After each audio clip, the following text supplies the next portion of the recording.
បាទសួស្តីអ្នកទាំងគ្នាមកកាន់វីដេអូថ្មីរបស់ខ្ញុំទៀតហើយ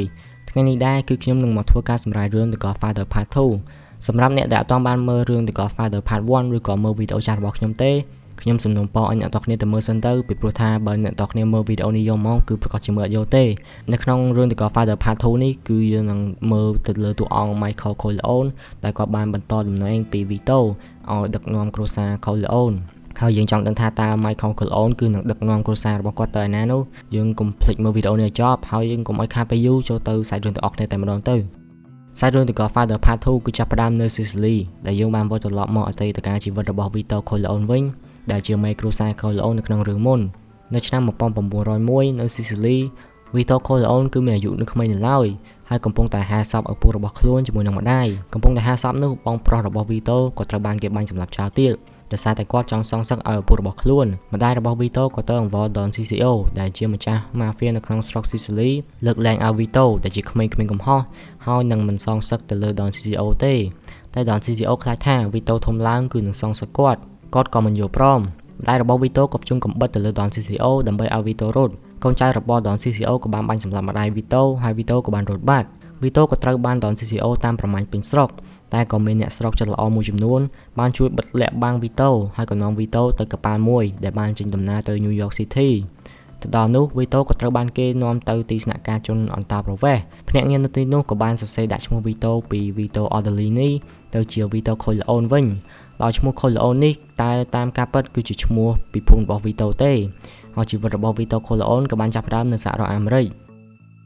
មកមើលនៅឆ្នាំ1958ឬក៏បច្ចុប្បន្ននៅក្នុងរឿង The Godfather Part 2 Michael Corleone គឺជាដនថ្មីនៃគ្រួសារ Corleone ហើយកំពុងតែប្រារព្ធនៅពិធីអបអរជប់លៀងនៅ Nevada ឬក៏ Las Vegas ក្នុងអំឡុងពិធីនោះ Michael ក៏ត្រូវទទួលសំណើនិងដោះស្រាយបញ្ហាអាជីវកម្មជាមួយនឹងប្រតិសមាជិក Pat Garry ទាក់ទងនឹងរឿងអាជ្ញាប័ណ្ណល្បែងនៅក្នុងអូតែលនិងកាស៊ីណូដោយ Pat Garry គឺចង់យកចំណេញទៅលើ Michael ហើយលក់អាជ្ញាប័ណ្ណតម្លៃ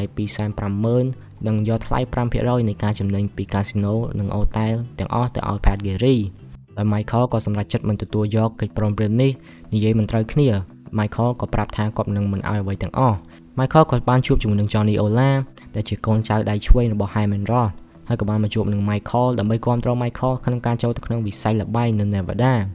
Connie ក៏បានជួប Michael ដែរបើអ្នកទាំងគ្នាភ្លេច Connie តាជាអ្នកណាហើយ Connie គឺជាប្អូនស្រីរបស់ Michael នៅក្នុងរឿងមុននាងក៏បានប្រាប់ Michael ថានាងបានរកឃើញគូស្រករថ្មីហើយរកនឹងរៀបការជាមួយប៉ុន្តែ Michael ក៏មិនពេញចិត្តហើយជំទាស់ជាមួយនឹង Connie Frank Pentangeli ដែលជាមេក្រៅ Michael បន្ទាប់ពី Clemenza បានស្លាប់ក៏បានមកជួប Michael ដែរដើម្បីដោះស្រាយបញ្ហាមួយចំនួនជាមួយនឹង Rosato Brother ដោយបញ្ហានោះគឺ Clemenza បានសន្យាថានឹងឲ្យតំបន់3ទៅ Rosato Brother ប៉ុន្តែឥឡូវ Frank Pentangeli ឡើងកាន់កាប់វិញក៏មិនព្រមឲ្យដោយ Rosato Brother គឺកំពុងតែរករឿង Frank Pentangeli ដោយពួកគេមានក្នុងបង្អែកពី Hyman Roth ផងដែរ Frank Pentangeli គឺចង់ធ្វើអាជីវកម្មគ្រួសារដោយខ្លួនឯងហើយគាត់បានចង់ឲ្យ Michael ដាក់បញ្ជាការសម្លាប់ទៅលើ Rosato Brother តែ Michael ក៏មិនព្រមដែលគាត់មិនដាក់ការបញ្ជាសម្លាប់ផ្ដេសផ្ដាស់ទេពីព្រោះ Michael គឺកំពុងតែមានការងារសំខាន់ជាមួយនឹង Hyman Roth ហើយគាត់មិនចង់ឲ្យមានការរំខានទៅលើការងារទាំងនោះទេ Frank Pentangeli ក៏ខឹងយ៉ាងខ្លាំងហើយក៏ផ្ដាំ Michael ថាឪពុករបស់គាត់ Vito គឺធ្លាប់ធ្វើការងារជាមួយនឹង Hyman Roth មែនប៉ុន្តែ Vito គឺមិនដែលជឿទៅលើ Hyman Roth ទេនៅក្នុងពិធីជួបលេងយប់ឡើងKay កំពុងតែរំជាមួយនឹង Michael ក៏ប្រាប់ថា Michael ធ្លាប់សន្យាជាមួយនឹងនាងក្នុងរយៈពេល5ឆ្នាំការងារអាជីវកម្មគ្រួសារគឺនឹងក្លាយទៅជាការងារស្របច្បាប់ប៉ុន្តែការសន្យានេះគឺតាំងពី7ឆ្នាំមុនឯណោះ Michael ក៏បានប្រាប់នាងថាគាត់កំពុងតែខិតខំអស់ពីលទ្ធភាពហើយបន្ទាប់ពីការចប់ពិធីជប់លៀងរួច Michael ក៏បានទៅសម្រាកនៅក្នុងបន្ទប់ប៉ុន្តែរកនឹងសម្រាកស្រួលបួលទៅហើយស្រាប់តែមានការពងពងធ្វើឃាតទៅលើ Michael ដោយមានការបាញ់កំភ្លើងចូលទៅក្នុងបន្ទប់ Michael ជាច្រើនគ្រាប់ប៉ុន្តែដោយសំណាង Michael និង Kay គឺមិនត្រូវរបួសកូនចៅរបស់ Michael ក៏បានបើកភ្លើងនិងចាប់ផ្ដើមដាល់រកឃាតករទាំងនោះ Michael ក៏ផ្ដាំទៀតថាត្រូវចាប់ពួកគេទាំងរស់ប៉ុន្តែទម្រាំតែរកឃើញនោះឃាតករនោះក៏ត្រូវបានស្លាប់បាត់ទៅហើយបន្ទាប់ពីរឿងហេតុការណ៍ដ៏ធំនេះបានកើតឡើង Michael ក៏ត្រូវចាកចេញពីទីនោះមួយរយៈពីព្រោះគាត់ដឹងថាប្រកាសជាមានអ្នកក្បត់នៅក្នុងគ្រួសារទើបឃាតករនោះអាចចូលមកបាន Michael ក៏បានពឹងឲ្យ Tom Hagen ធ្វើជាមេគ្រួសារជាបណ្ដោះអាសន្នសិនហើយបើអ្នកទាំងគ្នាភ្លេចថា Tom Hagen គឺជាអ្នកណាគាត់គឺជាទីប្រឹក្សាមេធាវីរបស់ Michael នៅក្នុងរឿងមុនហើយក៏ជាបងប្អូនធំ Michael ដែរដោយសារតែបងប្អូនធំនេះហើយទើប Michael បានជឿជាក់ Tom Hagen ដូចជាបងប្អូនបង្កើតអញ្ចឹងមកមើលនៅឆ្នាំ1917វិញ Vito Corleone គឺធ្វើការនៅក្នុងហាងលក់គ្រឿងទេសមួយនៅក្នុងតំបន់ដែល Vito រស់នៅក្នុង New York គឺត្រូវបានគ្រប់គ្រងដោយ Don Fanucci ដែលតែងតែកັບកេងលុយអ្នកធ្វើអាជីវកម្មនៅទីនោះទាំងអស់ហើយគ្មានអ្នកណាហ៊ានជិបតងជាមួយនឹង Don Fanucci ទេ Don Fanucci ក៏បានឲ្យក្មួយរបស់ខ្លួនទៅធ្វើការឲ្យ Signor Abbandando ដែលធ្វើឲ្យ Vito បាត់បង់ការងារនៅហាងគ្រឿងទេសនោះប៉ុន្តែ Vito ក៏បានជួបនឹង Clemenza ជាលើកដំបូងនៅពេលដែល Clemenza ដែលជាអ្នកជិតខាងបានឲ្យ Vito ជួយលាក់កំភ្លើងឲ្យបន្ទាប់ពីជួយលាក់រួច Clemenza ក៏បានតបស្នងសងគុណ Vito វិញដោយនាំ Vito ទៅលួចកំរាព្រំមួយហើយនេះគឺជាពេលដែល Vito ចាប់ផ្ដើមប្រព្រឹត្តបទឧក្រិដ្ឋនិងចាប់ផ្ដើមនៃជីវិតឧក្រិដ្ឋកម្មបន្តិចម្ដងមកមើល Michael នៅបច្ចុប្បន្នវិញដោយចង់ដឹងថាអ្នកណាចង់សម្លាប់គាត់ឲ្យពិតប្រាកដគាត់ក៏បានទៅជួបជាមួយនឹង Hyman Roth នៅ Miami ហើយនិយាយថា Frank Pentangeli គឺជាអ្នករកសម្លាប់គាត់ប៉ុន្តែគាត់បានដាក់បញ្ជាទៅលើ Frank វិញហើយ Michael ក៏បានទៅ Brooklyn វិញដើម្បីទៅជួបនឹង Frank Pentangeli ហើយក៏បានប្រាប់ Frank ថាគាត់ត្រូវការឲ្យ Frank សហការជាមួយនឹង Rosato Brothers ពីព្រោះគាត់ដឹងថា Hyman Roth គឺជាអ្នករកសម្លាប់គាត់ Frank ក៏ធ្វើតាម Michael ហើយក៏ទៅចរចាជាមួយនឹង Rosato Brothers ប៉ុន្តែមិនទាន់បានចរចាអ្វីផង Rosato Brothers ក៏រកនឹងសម្លាប់ Frank ទៅហើយក៏បានប្រាប់ Frank ថា Michael បានផ្ដាំផ្ញើសួរសុខទុក្ខតែចេះសំណាងពេលនោះប៉ូលីសម្នាក់ក៏បានចូលមកដែលធ្វើឲ្យមានភាពច្របូកច្របល់ជាខ្លាំងហើយក៏មានការបាញ់ប្រហារគ្នាពេញផ្លូវដែលទុកឲ្យ Frank នៅរស់មកមើលនៅ Nevada ឬក៏ Las Vegas វិញ Tom Hagen ក៏បានទៅជួបជាមួយនឹង Pat Gary ដើម្បីទៅដោះស្រាយបញ្ហាដ៏ធំមួយដែលនៅទីនោះគឺមានស្រីពេទ្យាស្លាប់នៅក្រែហើយ Tom ក៏បានប្រាប់គាត់ថាគាត់នឹងជួយដោះស្រាយបញ្ហានេះជាថ្នូរនឹងការជួយទៅលើគ្រួសារ Corleone វិញ Michael ក៏បានទៅជួបជាមួយនឹង Hyman Roth នៅកុយបានៅពេលដែលប្រទេសកុយបាគឺកំពុងតែស្ថិតនៅក្នុងការដំណើរអំណាចឬក៏ការធ្វើបដិវត្តន៍ Michael ឃើញស្ថានភាពបែបនេះក៏ប្រាប់ Roth ថាពួកបះបោរគឺអាចនឹងឈ្នះក្នុងការធ្វើបដិវត្តន៍នេះតែគាត់ឃើញពួកគេសុកចិត្តស្លាប់ជាមួយនឹងទាហានកុយបាតែឃើញបែបនេះ Michael ក៏មិនទាន់ឲ្យលុយ$2 លានទៅប្រធានាធិបតីកុយបាដើម្បីធ្វើជាសព្វនិមិត្តពេញលេញដែល Roth គិតថា Michael គឺមិនទាន់ឲ្យពីព្រោះពួកបះបោរគឺអាចនឹងឈ្នះដែលធ្វើឲ្យពួកគេពិបាកធ្វើពាណិជ្ជកម្មនៅកុយបា Michael ក៏បានឲ្យ Alfredo យកលុយ$2 លាននោះមកកុយបាដើម្បីដោះស្រាយនៅការងារជាមួយនឹង Hyman Roth បើអ្នកទាំងគ្នាភ្លេចថា Fredo គឺជាអ្នកណាគាត់គឺជាបងប្រុសរបស់ Michael ក៏សួរ Fredo ថាតើ Fredo គឺធ្លាប់ស្គាល់ Johnny Ola ឬក៏ Hyman Roth ដែរឬទេ Fredo ក៏និយាយថាគាត់មិនដែលជួបស្គាល់ទេ Michael ក៏បានប្រាប់ Fredo ទៀតថា Roth គឺជាអ្នករកសម្លាប់គាត់នៅយប់នោះហើយប្រាប់ថា Roth គឺនឹងរកសម្លាប់ Michael ម្ដងទៀតប៉ុន្តែ Michael គឺបានរៀបគម្រោងទុកជាស្រេចទៅហើយដោយ Roth គឺនឹងមិនមានជីវិតនៅក្នុងឆ្នាំថ្មីនេះទេ Michael ក៏មិនបានឲ្យលុយនោះទៅ Hyman Roth ដែលគាត់ក៏បានទៅសួរ Hyman Roth នៅឯមុខតែម្ដងថាតើអ្នកណាគេដែលជាអ្នកដាក់បញ្ជាឲ្យ Rosato Brothers ទៅសម្លាប់ Frank Pentangeli ពីព្រោះ Michael គឺមិនបានបញ្ជាអ្វីទេ Hyman Roth ក៏បានប្រាប់ Michael អំពីមនុស្សម្នាក់ដែលគាត់ធ្លាប់ធ្វើការជាមួយតាំងពីយូរណាស់មកហើយដែល Hyman Roth តែងតែស្រឡាញ់ចូលចិត្តមនុស្សម្នាក់នោះពីព្រោះគាត់បានជួយអភិវឌ្ឍនៅ Nevada Las Vegas ឲ្យដូចទៅជាសពថ្ងៃហើយមនុស្សម្នាក់នោះគឺ Mowgli នឹងឯងតែ Michael បានដាក់បញ្ជាសម្លាប់នៅក្នុងរឿងវគ្គមួយដោយគាត់ក៏បានប្រាប់ Michael ទៀតថាគាត់គឺមិនដែលសួរថាអ្នកណាដាក់បញ្ជាសម្លាប់ Mowgli ទេនៅពេលនិយាយចប់ Hyman Roth ក៏បានដើរទៅបាត់តែគាត់ក៏បានប្រាប់ Michael ថាបើចង់សហការជាមួយគឺដាក់លុយ$2 លាននោះនៅលើតុរបស់គាត់ទៅ Michael ក៏បានឲ្យ Alfredo នាំសមាជិកព្រឹទ្ធសភា Gary និងមន្ត្រីពាណិជ្ជកម្មជាច្រើនទៅលេងនៅ Havana ឲ្យសប្បាយនៅក្នុងកម្មវិធីតណ្ហាមួយព្រឹទ្ធសភា Gary ក៏បានសួរ Alfredo ថាតើគាត់រកកន្លែងនេះនៅឯណា Alfredo ក៏បានធ្លាយមាត់ហើយក៏បានប្រាប់ថា Johnny Ola គឺជាអ្នកណែនាំដែលធ្វើឲ្យ Michael ដឹងថាតាមពិត Alfredo បានកុហក Michael ថាមិនដែលស្គាល់ Hyman Roth ឬក៏ Johnny Ola ហើយឥឡូវដឹងថាអ្នកណាគឺជាអ្នកក្បត់ក្នុងគ្រួសារ Michael គឺខកបំណុលយ៉ាងខ្លាំង Michael ក៏បានឲ្យកូនចៅខ្លួនទៅសម្លាប់ Johnny Ola និង Hyman Roth ដោយ Johnny Ola ក៏ត្រូវបានកូនចៅ Michael សម្លាប់ដោយជោគជ័យប៉ុន្តែ Hyman Roth វិញគឺដេកនៅក្នុងមន្ទីរពេទ្យ Bill នឹងត្រូវបានសម្លាប់ទៅហើយចែកដល់ពេលនោះទាហានកុយបាក៏បានមកដល់ហើយក៏បានបាញ់សម្លាប់កូនចៅ Michael បាត់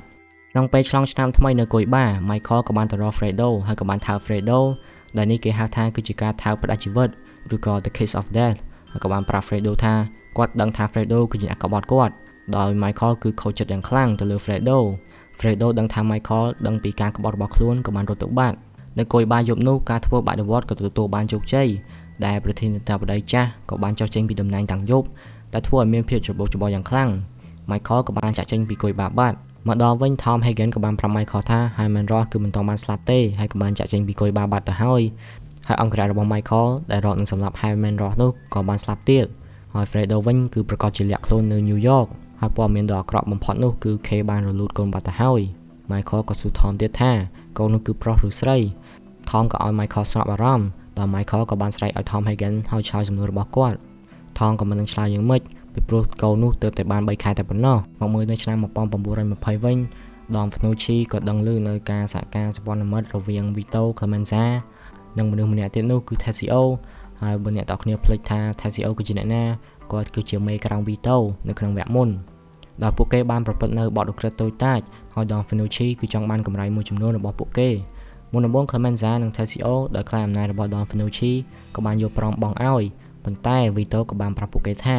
គាត់អាចដោះស្រាយបញ្ហានេះជាមួយនឹង Don Fanucci បានដោយឲ្យ Fanucci តែពាក់កណ្ដាលនៃប្រាក់កម្រៃបានហើយ Vito ក៏បានទៅជួបនឹងចរចាជាមួយនឹង Don Fanucci Don Fanucci ក៏បានសម្រេចចិត្តលើកលែងឲ្យ Vito លើកនេះចោះ Don Fanucci ក៏បានចេញទៅបាត់នៅក្នុងភូមិរបស់ Vito គឺកំពុងតែមានពិធីអបអរដ៏ធំមួយ Vito ក៏បានយកឆ្លៀតឱកាសនេះរកសម្លាប់ Don Fanucci នៅក្នុងផ្ទះរបស់គាត់ដើម្បីបញ្ចប់ការគាបសង្កត់របស់ Don Fanucci សម្រាប់រួច Vito ក៏បានទៅរកប្រពន្ធរបស់ខ្លួនវិញនិងលើកកូនរបស់ខ្លួនមកមើលដែលជា Michael នឹងឯង Vito ក៏បាននិយាយថាគាត់ស្រឡាញ់ Michael ខ្លាំងណាស់បន្ទាប់ពីការស្លាប់របស់ Don Fanucci Vito ក៏បានទទួលការគោរពពីអ្នកជិតខាងជាច្រើនដោយ Vito តែងតែជួយដោះស្រាយបញ្ហាអ្នកនៅតំបន់នោះ Vito ក៏បានចាប់ផ្ដើមនៅក្រុមហ៊ុននាំចូលប្រេងអូលីវដែលមានឈ្មោះថា Genco ដែលដាក់ឈ្មោះគឺតាមមិត្តភ័ក្តិជិតស្និទ្ធរបស់គាត់មកមើលបច្ចុប្បន្នវិញ Michael ក៏ត្រូវបានគេកោះហៅទៅសួរនៅទីក្រុង Washington ដែលគណៈកម្មាធិការប្រសិទ្ធភាពគឺមានដូចជា Pat Geary នឹងដែរពួកគណៈកម្មាធិការប្រសិទ្ធភាពនោះក៏បានសួរ Willie Chichi អំពីគ្រួសារ Corleone ដែល Willie គឺជាទាហានកូនចៅរបស់ Michael ដែល Willie បាននិយាយថាគាត់មិនដែលទទួលបញ្ជាផ្ទាល់ពី Michael ឲ្យទៅធ្វើអ្វីខុសច្បាប់ទេ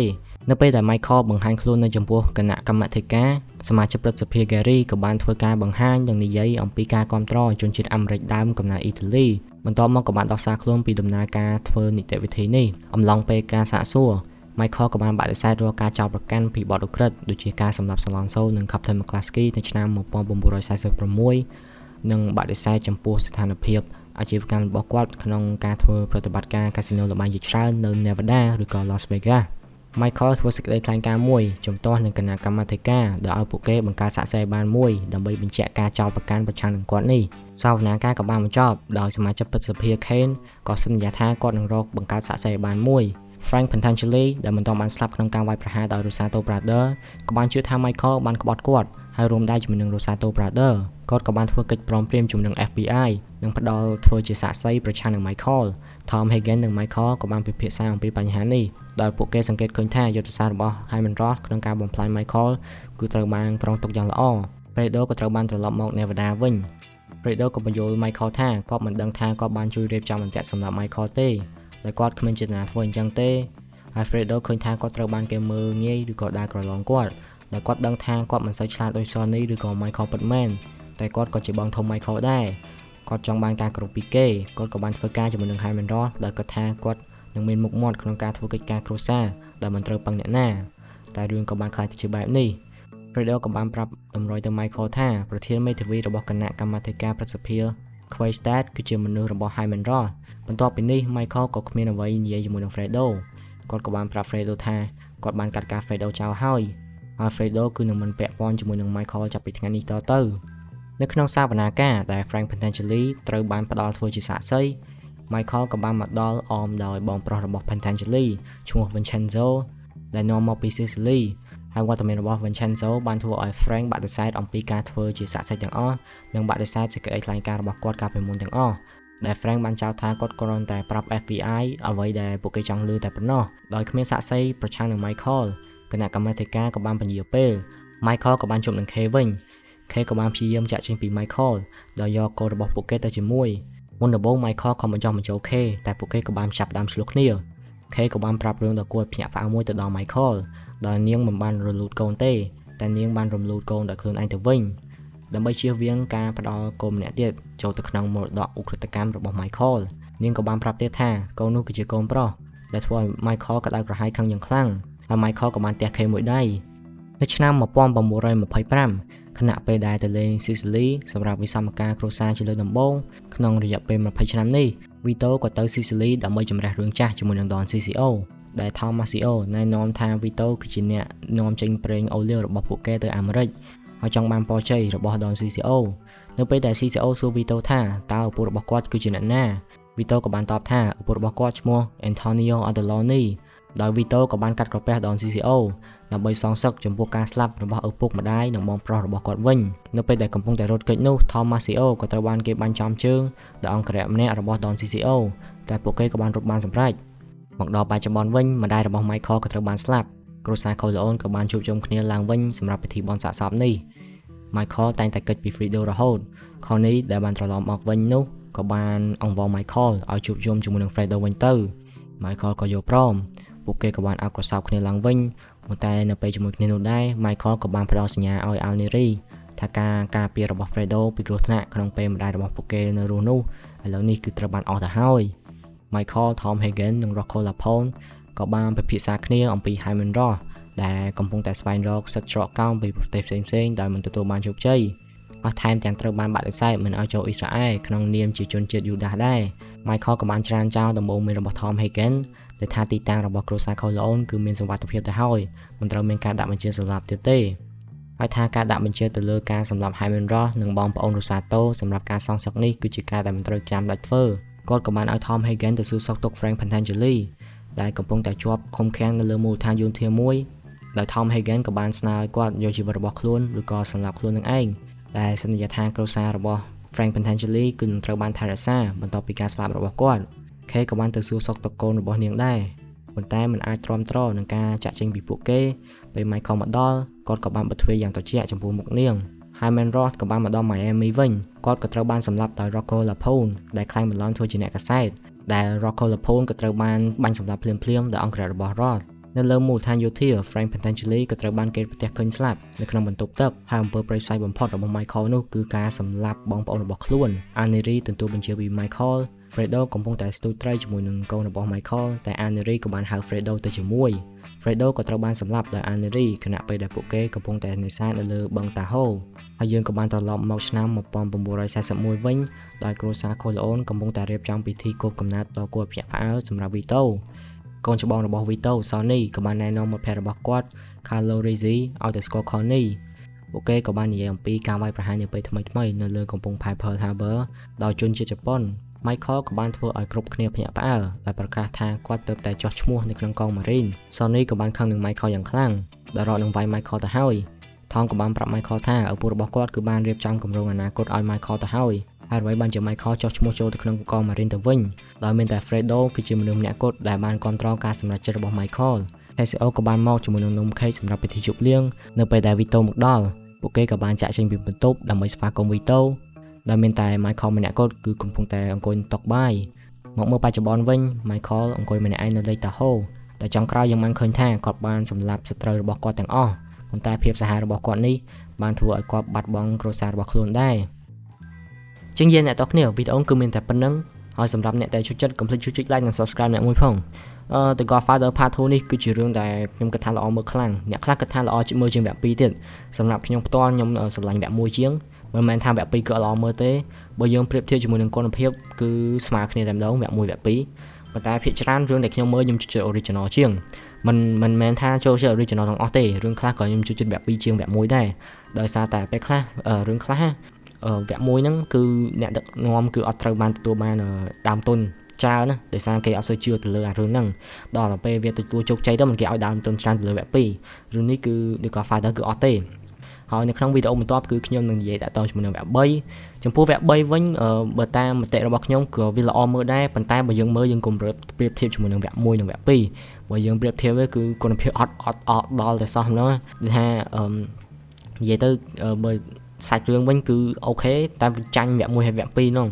ដោយបើអ្នកចង់ដឹងថាសាច់រឿងគឺតាក់ទងជាមួយនឹងអ្វីខ្លះគឺវាតាក់ទងជាមួយនឹង Michael Corleone ដែរប៉ុន្តែក្នុងឆ្នាំបើតាមខ្ញុំចាំ1970ដែលគាត់មានអាយុស្មើនឹង Vito ដែរហើយគឺគាត់ចាស់មែនតើអញ្ចឹងបើអ្នកចង់ដឹងថាតើនឹងមានរឿងអ្វីកើតឡើងនៅក្នុងវគ្គ3កុំភ្លេចចាំមើលវីដេអូខ្ញុំផងហើយបើអ្នកចង់ឲ្យខ្ញុំសម្រាយរឿងអីកុំភ្លេច comment អីមកដើម្បីឲ្យខ្ញុំដឹង